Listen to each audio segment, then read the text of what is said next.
Criminology is a terrific field. Her case कहीं न कहीं एक होते हुए भी बिल्कुल अलग है। क्रिमिनल और उसके मन को समझना बेहद मुश्किल है। इन रिसेंट मंथ्स दिल्ली में कुछ ऐसे केसेस हुए जो पूरे कंट्री को सोचने में मजबूर कर दिया।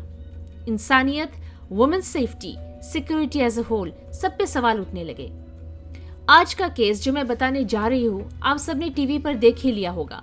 टाइटल से आपने पढ़ ही लिया होगा कि आज का केस प्रसिद्ध मनोज साने और सरस्वती हत्याकांड है। ये केस अभी भी अदालत में चल रहा है और ऐसा कहा जा रहा है कि शायद इस केस में आरोपी को कभी भी सजा नहीं होगी, जबकि सबको मालूम है कि हत्या किसने की है। तो आइए शुरू से शुरू करते हैं। कहानी शुरू होती है मनोज साने से, जो कि 56 साल के हैं और इनका जन्म 1967 में अहमदनगर जिले महाराष्ट्र में हुआ था। मनोज एक अनाथ है और इनके माता पिता का निधन तब हो गया था जब मनोज बहुत छोटे थे, तो इनकी परवरिश इनके अंकल मधुकर साने ने किया। मनोज का बचपन बहुत मुश्किलों से गुजरा, लेकिन मनोज पढ़ाई में बहुत अच्छे थे और स्कूल पास आउट होने के बाद उन्होंने ITI नामक एक इंस्टीट्यूट से टेक्नीशियन का कोर्स किया और मुंबई आ गए। मनोज को लगता था कि मुंबई जैसे बड़े शहर में कहीं ना कहीं उसे नौकरी जरूर मिल जाएगी, लेकिन ऐसा हुआ नहीं। नौकरी मिली नहीं और आखिरकार हार कर मनोज ने बोरीवली में वेलर्स कंज्यूमर्स कोऑपरेटिव सोसाइटी में एक राशन की दुकान में काम शुरू कर दिया।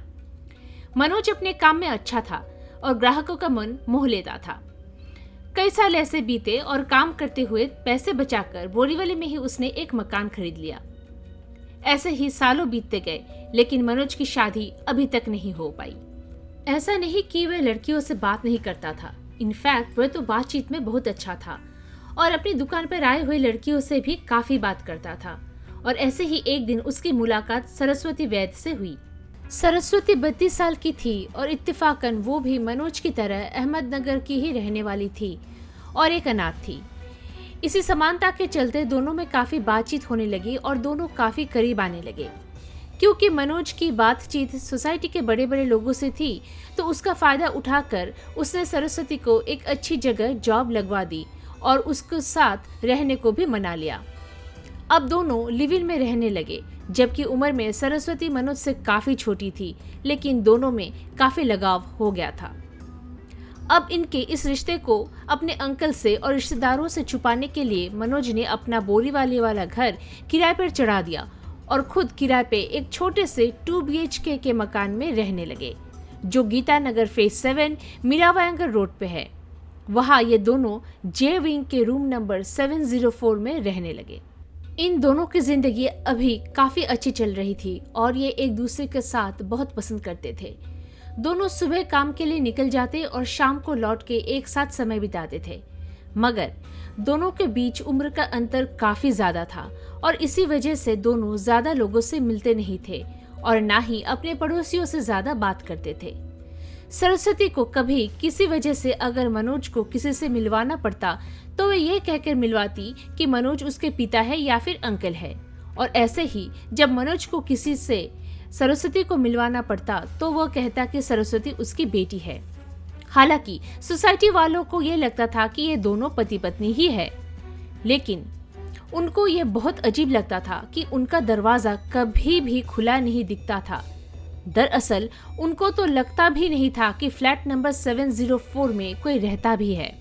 अब साल 2015 से लेकर साल 2018 के बीच ये दोनों दुनिया से छुप के मंदिर में शादी कर लेते हैं और ये बात मनोज ने किसी को नहीं कहा, मगर सरस्वती ने ये बात अपनी बहनों को बता दी थी और उसकी बहनों ने बहुत कोशिश की और समझाया कि ये आदमी तुम्हारे दादाजी की उम्र के हैं और आगे जाकर तुम दोनों में कई सारे प्रॉब्लम्स जरूर होगी।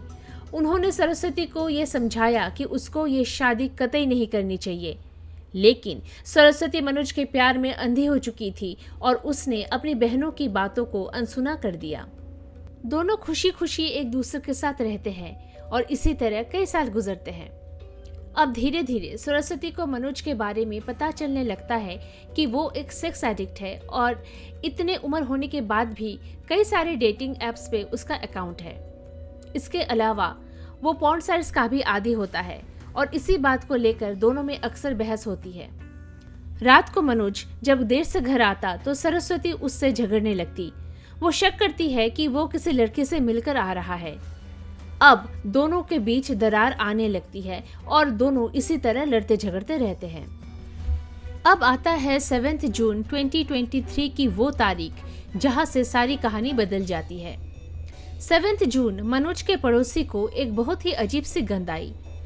ये बदबू उनको काफी दिनों से आ रही थी, मगर आज कुछ ज्यादा ही थी। उनको लगा कि उनके घर पे या तो आसपास किसी के घर में कोई चूहा मरा होगा।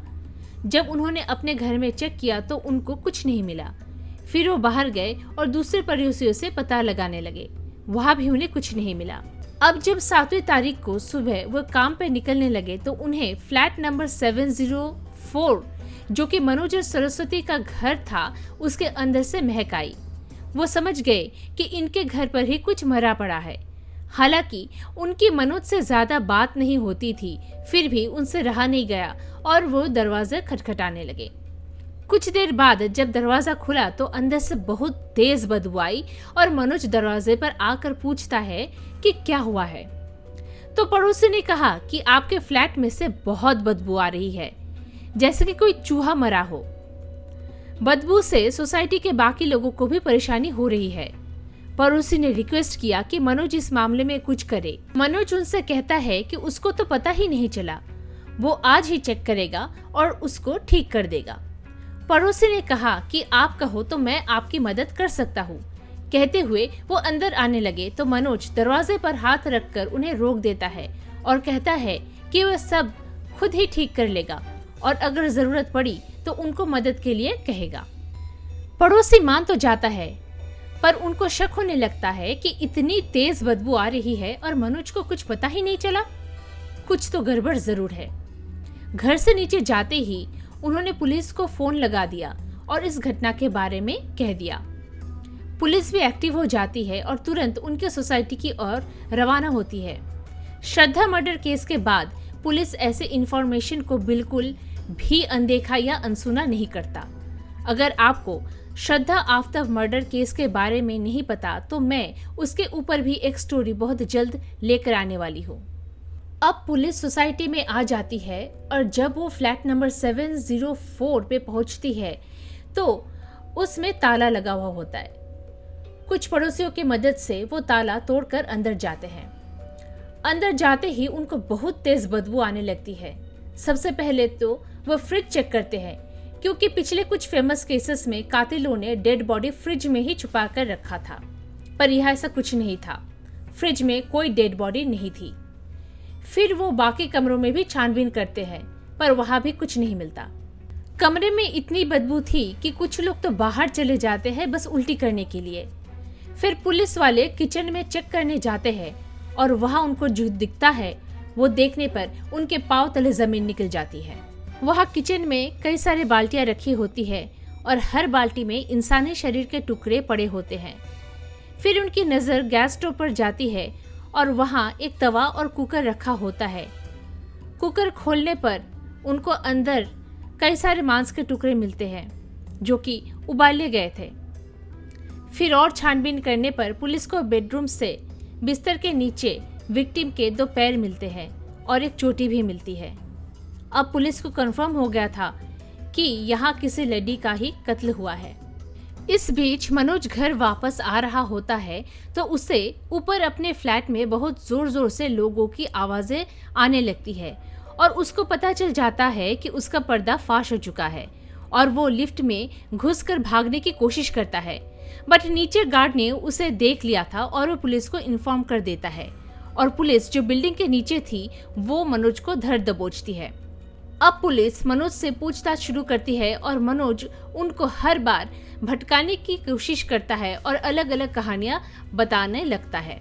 पहली कहानी जो मनोज सुनाता है वो ये है कि कोरोना के चलते उसकी जॉब चली गई थी और इसी को लेकर सरस्वती उससे रोज झगड़ती रहती थी, ताना देती रहती थी। फिर 3 जून को जब वो घर पे नहीं था तब सरस्वती जहर पीकर जान दे देती है। मनोज जब घर पहुंचता है तो सरस्वती की लाश देखकर घबरा जाता है। उसे यकीन था कि पुलिस का शक उस पे ही आएगा तो वह सरस्वती के बॉडी को छोटे छोटे टुकड़ों में काटकर डिस्पोज करने लगता है।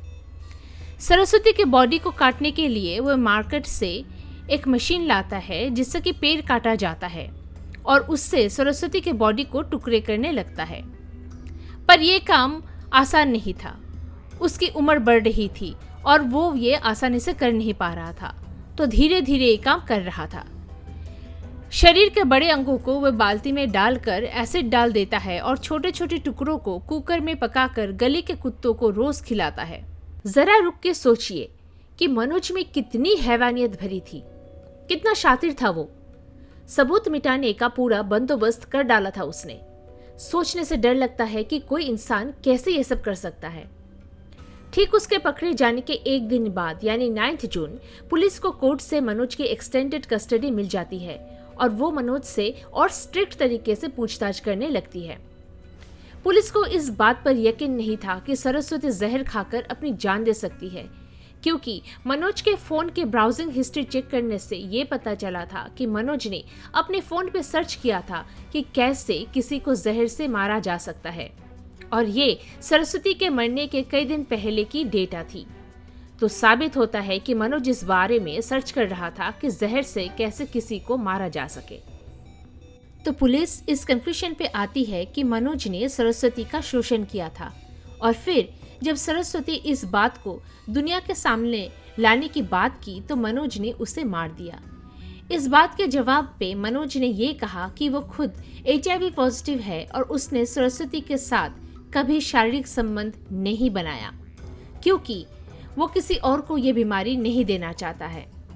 फिर पुलिस जब 3rd डिग्री टॉर्चर करती है मनोज पे, तो वो ये कबूल कर लेता है कि उसी ने सरस्वती को मारा है, क्योंकि सरस्वती बहुत ज़्यादा पॉजिटिव थी, हमेशा मनोज पे शक करती थी और इस बात को लेकर उन दोनों में हर रोज लड़ाई होती थी।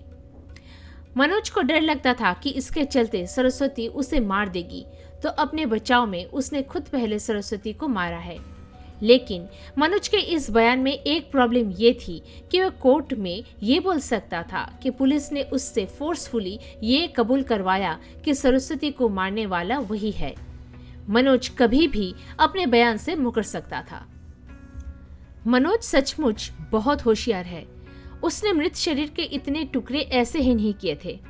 एक डेड बॉडी अपने साथ हुई पूरी कहानी बयान करती है, पर जब कोई बॉडी ही नहीं होगी तो कोई कुछ साबित कैसे करेगा। तभी मनोज ने सरस्वती के इतने टुकड़े किए कि पुलिस को कुछ पता न चले। पुलिस को यह बिल्कुल पता ही नहीं चला कि सरस्वती की मौत कैसे हुई। ये केस आज भी अदालत में चल रहा है और मनोज अपने बयान में अड़ा हुआ है कि उसने सरस्वती को नहीं मारा और ये कि सरस्वती ने खुदकुशी की है। मनोज पर सेक्शन 302 मर्डर और सेक्शन 201 डिस्ट्रक्शन ऑफ एविडेंस लगाया गया है, बट इससे ये नहीं प्रमाणित होता कि कातिल वही है, जबकि हम सबको पता है कि कत्ल किसने किया है। तो ये केस यहाँ तक आके रुकी हुई है फैसले के इंतजार में। आगे अगर इस केस में कोई डेवलपमेंट होगी तो मैं आप लोगों को जरूर इत्तला करूंगी। तब तक अपना ख्याल रखें। Stay alert, stay safe.